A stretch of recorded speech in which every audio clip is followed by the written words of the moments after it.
ಇವತ್ತಿನ ಈ simple snacks recipe ನಿಮ್ಮೆಲ್ಲರೂ ಕೂಡ ಟ್ರೈ ಮಾಡ್ಬೋದು. ತುಂಬ ಈಸಿಯಾಗಿದೆ, ಹಾಗೆಯೇ ಇದನ್ನು ಆಲೂಗೆಡ್ಡೆಯಿಂದ ಮಾಡುವಂಥದ್ದು.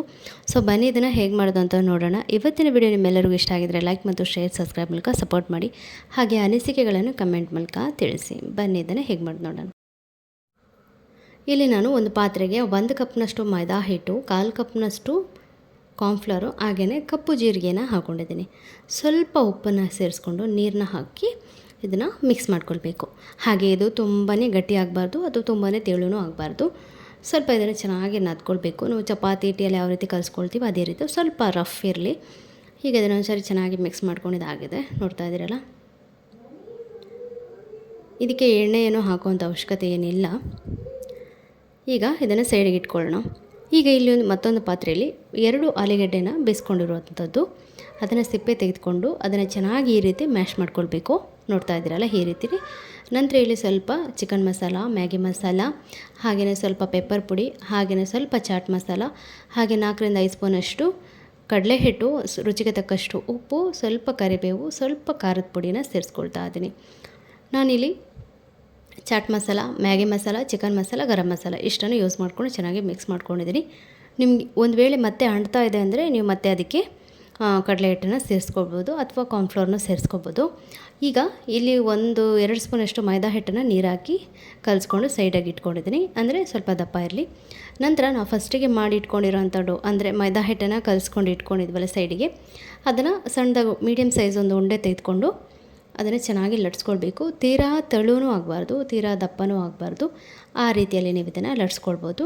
ಸೊ ಇವಾಗ ನಾನು ಆಲೂಗೆಡ್ಡೆನ ಮ್ಯಾಶ್ ಮಾಡಿ ಚೆನ್ನಾಗಿ ಇಟ್ಕೊಂಡಿದ್ನಲ್ವ, ಅದರ ಒಂದು ಅಂದರೆ ಸೈಡ್ ಇಟ್ಬಿಟ್ಟು ಅದರ ಸೈಜಿಗೆ ಈ ರೀತಿ ಕಟ್ ಮಾಡ್ಕೊಳ್ಳೋವಂಥದ್ದು, ಆಯಿತಾ. ನೋಡಿ, ನಿಮಗೆ ಮತ್ತೊಮ್ಮೆ ತೋರಿಸ್ತೀನಿ.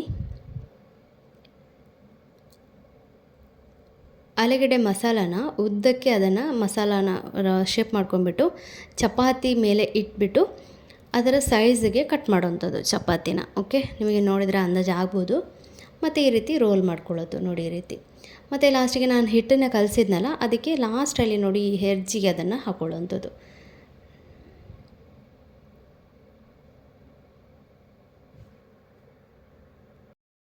ಈಗ ಮೀಡಿಯಮ್ ಫ್ಲೇಮ್ ಎಣ್ಣೆನ ಆಲ್ರೆಡಿ ಬಿಸಿಯಾಗಿತ್ತು, ಸೊ ಅದಕ್ಕೆ ನಾನು ಒಂದನ್ನೇ ಹಾಕ್ಕೊಳ್ತಾ ಇದ್ದೀನಿ.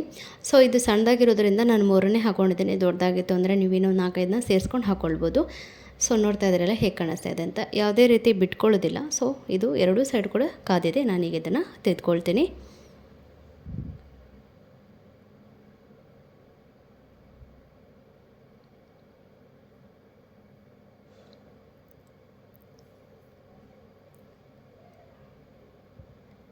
ಈಗ ನಾನು ಇದನ್ನು 2ನೇ ಸರಿ ಫ್ರೈ ಮಾಡ್ಕೊಳ್ತಾ ಇದ್ದೀನಿ. ಇದ್ರ ಜೊತೆಗೆ ನೀವು ಗ್ರೀನ್ ಚಟ್ನಿ, ಸಾಸ್ ಎಲ್ಲದನ್ನು ತುಂಬ ಚೆನ್ನಾಗಿ ಸೂಟ್ ಆಗುತ್ತೆ. ಸೊ ಸಂಜೆ ಸ್ನ್ಯಾಕ್ಸಿಗೆ ಅದು ಈಸಿಯಾಗುತ್ತೆ. ಮತ್ತು ನಿಮ್ಮ ಹತ್ರ ಆಲೂಗಡ್ಡೆ ಎಲ್ಲ ಬೇಯಿಸಿದಿತ್ತು ಅಂದ್ರೂ ಮಾಡ್ಕೊಳ್ಬೋದು, ಬಾಜಿ ಇತ್ತು ಅಂದ್ರೂ ಮಾಡ್ಕೊಳ್ಬೋದು. ಅದಕ್ಕೆ ನೀವು ಕಡಲೆ ಹಿಟ್ಟೊಂದು ಸೇರಿಸ್ಕೊಂಡ್ರೆ ಸೊ ಮುಗ್ದೆ ಹೋಯಿತು. ಸೊ ಅಷ್ಟು ಸಿಂಪಲಾಗಿ ರೆಡಿಯಾಗುತ್ತೆ. ಸೊ ಇವತ್ತಿನ ಈ ಸ್ನ್ಯಾಕ್ಸ್ ರೆಸಿಪಿ ನಿಮ್ಮೆಲ್ಲರಿಗೂ ಇಷ್ಟ ಆಗಿದೆ ಅಂತ ಭಾವಿಸ್ತೀನಿ. ಇಷ್ಟಾದರೆ ಏನು ಮಾಡಬೇಕಂತ ಗೊತ್ತಲ್ಲ, ಲೈಕ್ ಮಾಡಿ. ಹಾಗೆ ನಿಮ್ಮ ಅನಿಸಿಕೆಗಳನ್ನು ಕಮೆಂಟ್ ಮೂಲಕ ತಿಳಿಸಿ. ಸಿಗೋಣ ಮತ್ತೊಂದು ರೆಸಿಪಿಯೊಂದಿಗೆ. ಅಲ್ಲಿವರೆಗೆ ಎಲ್ಲರಿಗೂ ಧನ್ಯವಾದಗಳು.